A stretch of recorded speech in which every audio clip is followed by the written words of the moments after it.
Hey guys, it's your girl. I'm back, bigger and better than ever. How are you doing? You look great. You look good. You're in for a doozy. Guess what I finally got in the mail? So back in December, my husband decided to surprise me with something I really wanted, and it literally came out like a month before, but it was sold out. So him thinking that he would get it by Christmas, ordered this item. It turned out to be a pre-order, and it was to be delivered when they had availability, when they had it back in stock, and it was estimated to come around March.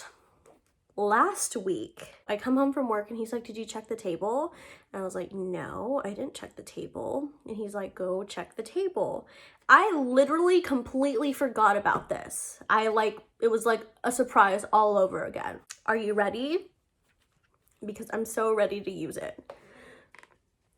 Ta-da! Ah! It's the My Chemical Romance palette. I haven't used it yet, so today is going to be the first day that I use it, and it's so pretty. Look at it. It comes with a brush and an eyeliner, double-ended eyeliner, and then the palette. Let me take it out. Y'all really need to see it. The colors look so cute. I hope it's pigmented. Oh, it also comes with like a little pin. I don't know where I'm gonna put it, but I like pins. Y'all, look at these cute ass colors. I'm so excited to use this today. I don't think you understand. Thank you for joining me. If this is your first time here, I sometimes like to post videos while doing makeup and talking about scary stories. Like, for real sometimes. I am hardly on this anymore. It's like so hard because I have to do research, and having a full-time job and then being a mom is like, why is adulthood so stupid? Why do I have to adult? So today I do have to give a little bit of a trigger warning slash gore. I am talking about a cryptid. There is intense gore in this story and very descriptive details of internal organs. I'm so excited to talk about this today. Like, I've known about this cryptid for probably like since 2017, 2016. I never fucking knew what it was, and finally I know the name. So this story, not many people know about it. It's based out of Malaysia, and if you know this story, please shut up, don't ruin it for people. It's pretty weird, it's like intense. I'm gonna be covering the Penanggalan or the Penanggal. I'm trying my best with the pronunciations, so just bear with me, especially if you speak Tagalan. I'm very sorry. I am trying my best. Let me get into the history of a Penanggalan. She has 3 different origin stories, depending on who tells it. She is a vampiric entity. She's classified under a vampire or a ghost. Her name comes from the word Tengal, which is Tagalan, and it means to remove or take off. So that's how it's gonna be. My brows are not gonna be on point today. It makes sense that her name comes from the Tagalan word to remove or take off, because she is basically just, a floating head with her internal organs just like dangling, just chilling there under her head. That's intense, that's really metal, and that's kind of my thing. So she's literally just like floating around, doing her thing, looking for her next meal. Her intestines are just chilling there. It's pretty hardcore. That's kind of emo a little bit, because it's like, my heart is exposed. So I bet y'all are wondering, why is she like that? That's weird. First of all, stop body shaming her. Unrealistic ass body goals, bitch. She took off her whole body. There are 3 origin stories, and I will go over all 3 because they're actually basically pretty short. The main one is that Penanggalans are women that dabble in witchcraft, and they go through a meditation ceremony. The ceremony is to have eternal youth and beauty. So they sell their souls to either the devil or a demon, just depending on who says it. And in order to fully go with the process, they have to immerse their body in a vat of vinegar, meditate for a while, I guess think cute, pretty, eternal life thoughts. And then after a while, they completely just turn their whole heads around and their heads pop off. The only thing that follows them is their entrails. I feel like, fuck, like that should hurt, right? That's the first origin story. The second is of a priestess who was bathing in her ceremonial, like, bath or whatever. I don't know. I'm not a priestess. While she was bathing, she noticed that there was a peeping Tom. Apparently, this ceremonial bath has vinegar in it. It's not a full vat of vinegar like the one previous, but it's like water, bath water with vinegar in it. She noticed a peeping Tom and she was so upset because like she's a priestess and nobody's supposed to see her naked because she's a holy woman. Like, what the fuck? She's so angered by this disgusting man that when she turns her head because she hears him peeping through the window, she turns so vigorously that her whole head turns all the way around and pops off of her body. And because her head and her intestines and her heart or whatever, her whole organs come out with her head, she goes and attacks this man. She's like, not only did you see my body, now it's ruined. So a cool thing that Penanggalans can do, specifically in this story, is their large intestine / rectum is kind of like a scorpion tail that has venom that can kill you in 20 minutes. So if she stings you with her rectum tail, you're dead in 20 minutes. And because of this, she can no longer be a priestess. So she is doomed to walk the earth as a Penanggalan. The third and final story is actually kind of sad. In a way I can relate. In the words of Logic, who can relate? Me, I can relate. This story goes that a local woman was so ugly that she never married and no one found her attractive. So finally she was fed up because I'm pretty sure she was bullied, and she went on this murderous rampage. Holy shit, this is pigmented. She went on a murderous rampage and specifically only attacked women that were married or pregnant women. And she killed them. As a punishment, the village that she lived in, or the community that she lived in, decided to put her to death. Did you get what you deserve? Anyways, the way that they put her to death is they tied her head to a tree and then tied her feet to a bull. It wasn't like a hanging, but they, again, tied her head to a tree, her feet to a bull, and this is gonna get pretty graphic. When the bull was told to run in the opposite direction of her head, the bull pulled her legs, her body. She was immediately, obviously decapitated, and her body detached from her head. So the only thing hanging in the tree was just her head and her internal organs. The village rejoiced. They got what they thought was revenge. No, they didn't, because homegirl came back. That night, they noticed that her head and her organs weren't in the tree anymore. Eee. They're like, what the hell? Maybe an animal came and took her remains or whatever. Nope. That very night, she came back for her revenge. More revenge. She was just this floating head with organs. Now, with all of these stories, minus the last one, the Penanggals are able to go back to their bodies. The way that they do that is that they have to, absolutely have to, soak their entrails in the same vinegar that they soaked their body in to get out of their body, so that their entrails shrink small enough to go back into their bodies. So during the day, they seem like perfectly normal human girls, beautiful, beautiful human women. The only way that you can actually tell them apart is because they smell like vinegar. They can easily deceive people. So one way to spot a Penanggal out at night, one description has been given that they will see a Penanggal from afar. Apparently, their entrails glow like a glowing ball of fire. I can't get enough of this palette. Look at it. So if you see just a glowing ball of entrails, just go the other way. It's just for your best interest.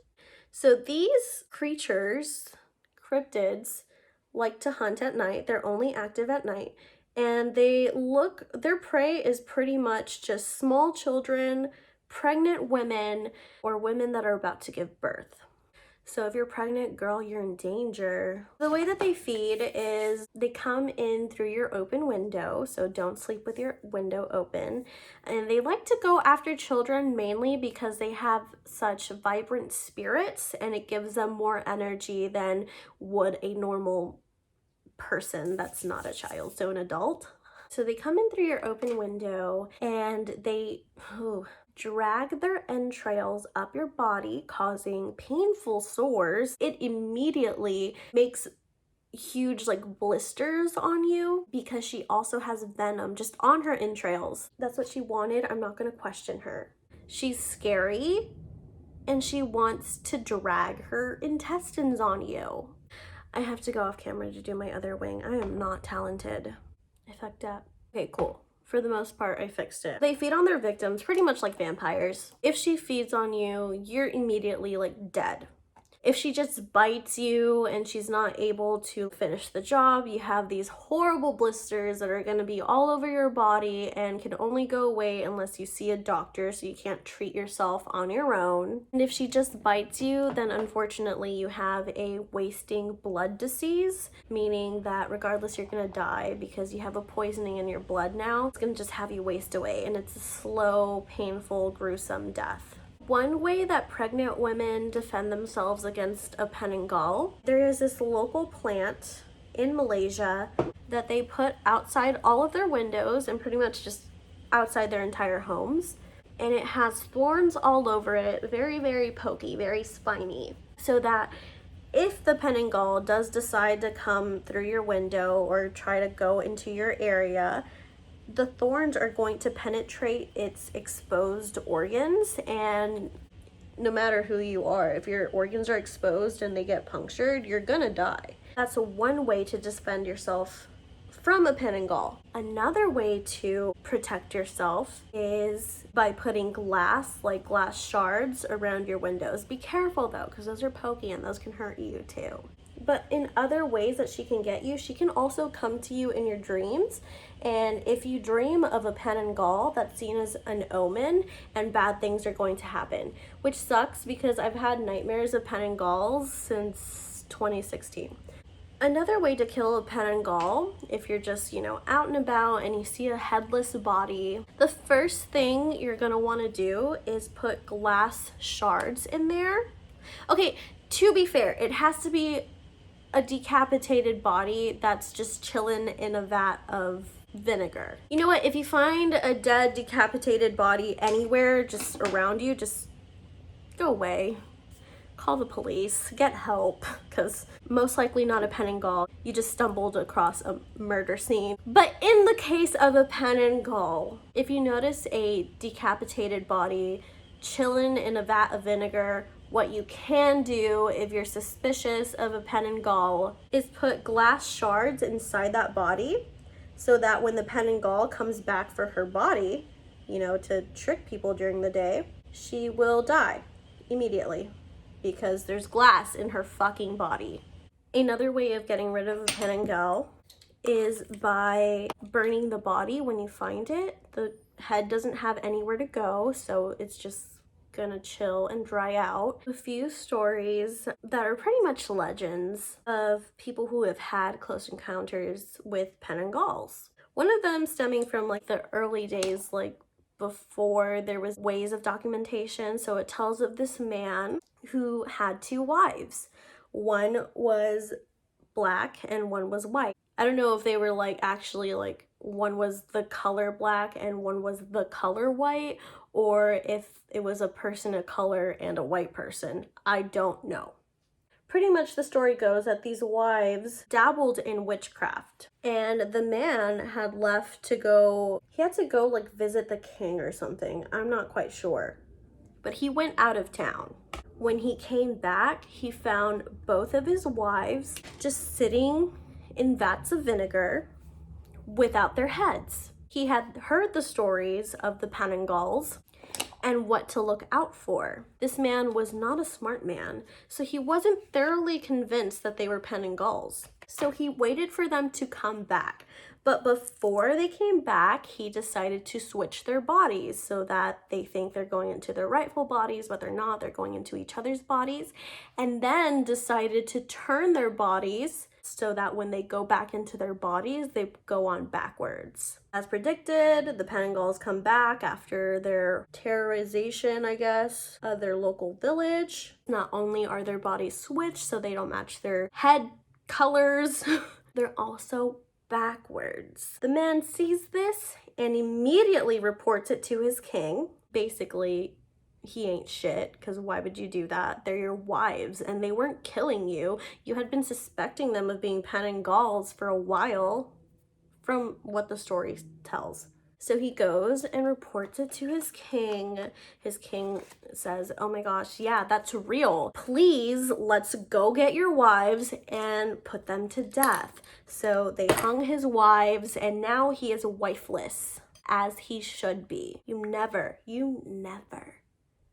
betray your wife, much less two. There's two of them. Ungrateful. That's how the story ends. But I was listening to the podcast. The podcast is called Scared to Death. And I don't know if these stories are real. They don't say that they're real. They just tell these stories, and they always give that disclaimer like, hey, it's not real. But they told a story of someone that submitted a story about a Penanggal. Penanggals can be used for revenge purposes. If this person who wants to enact revenge gets a hold of a Penanggal, they can kind of like sick them out on people, meaning they can call a hit with a Penanggal. And this one family who just went through some troubles, and now it's just like a mom and a daughter living by themselves. They just got situated into their new home.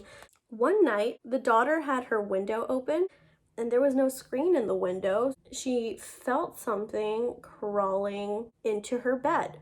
She thought it was like an animal or something that had crawled in through the window, so she turns on the light, only to find this severed head floating with her entrails just hanging out. Her entrails rubbed on her leg, so she immediately felt fire. And the whole time, the Penanggal was trying to sting her with her rectum stinger. And so the little girl was screaming, and she was just holding on to the Penanggal's entrails, trying to get her off. Of course, her arms and legs and everything was just writhing in pain. She was getting all these blisters. Finally, the mother comes in and sees the Penanggal, grabs it by the head, and throws it out the window. They looked at each other and like, what the hell was that? They contacted their family to see if they could stay with them because they didn't want to stay in that place. They didn't know what that creature was. They just were freaked out, understandably. They went to go stay with family, and they told them of their encounter, and their wise family told them someone put a hit on you. They said, what? Why would they do that? Like, look at me, I'm hip.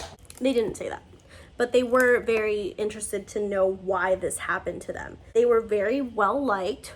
They couldn't understand why someone would try to put a hit on them. And I think it was the grandmother. She said, well, someone put a hit on you, and since they didn't get you, they're either gonna try to come back, or they turn on the person that called the hit originally. Ever since that night, they never saw that Penanggal again.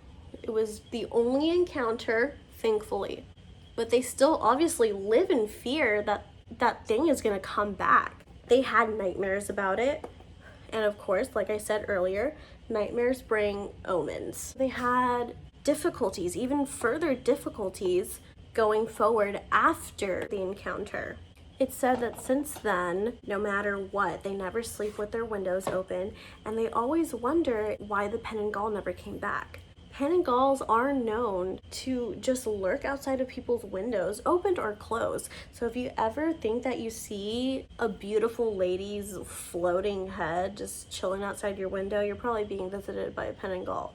Don't worry though, her place of origin is mainly in Malaysia. Are you gonna overthink some things after this story?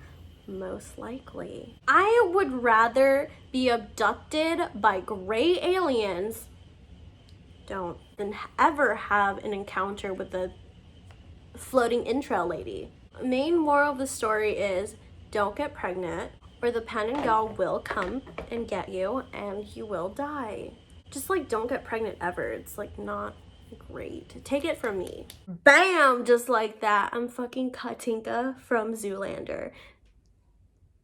Now that I have told you about the Penanggalan, legend says that if you are told the story, she will come and visit you at night. Kind of like those creepypasta things where if you don't share this, I will appear at your bedside or whatever the fuck. Yeah, that's not the case. She's not gonna come for you. If she should come for anyone, she's gonna come for me. I'll take one for the team. If I appear with blisters all over my body in the next video, you know what happened. I beat that bitch up. Thank you so much for joining me. I hope you like the look because I kind of do. I kind of like it. As always, you can always send your suggestions to me. I'll cover whatever you want me to cover, except crime, because there's already someone doing that, and I can't do that, unfortunately. It would be so cool if me and Bailey Syrian could like collab. Goals. Someday. I'll get there. Someday.